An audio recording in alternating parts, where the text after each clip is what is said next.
So I just installed a GSR Skunk2 manifold, intake manifold on my car, and was running into some issues, and I thought I would go over them and how I fixed them. Maybe help someone out. I couldn't find anything on YouTube or really anything that could help me. So anyways, I just thought I would make a video, see if I could help someone else out. So the issues I was having after installing the intake was I used my stock throttle body, or a stock throttle body, and what the issue was is it just kept surging and surging. So the idle was surging. So I changed the idle air control valve.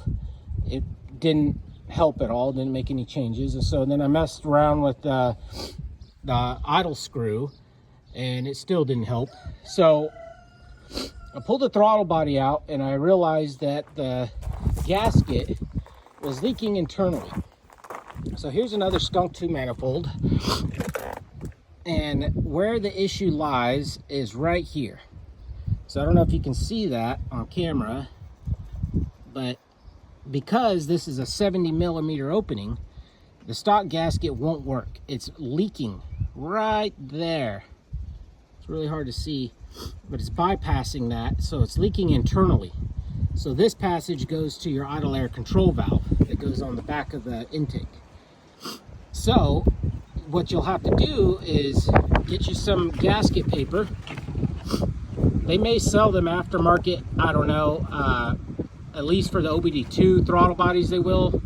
I haven't seen one for an OBD1 intake to throttle body for the 70mm opening. I could be wrong. But so what you'll do is get that gasket paper, use your old gasket to trace it out, and then what you'll do is just make this opening smaller. So you're gonna cut this larger to seal against this surface, and then that'll seal up that internal leak. But the other thing is, so here's two more throttle bodies.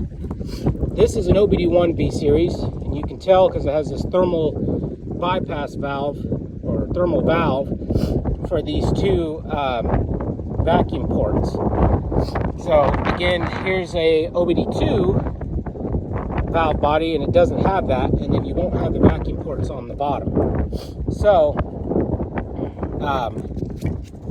again, even for an OBD2, you will have to enlarge in this to cover that hole a little more so that it seals against the Skunk2 manifold surface.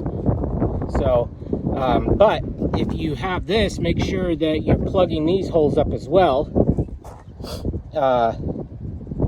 and covering that, and then you'll just have to enlarge this surface to cover that up and make to seal that mating surface. So I hope this helps, and let me know if that, if it solved your problems. Thanks.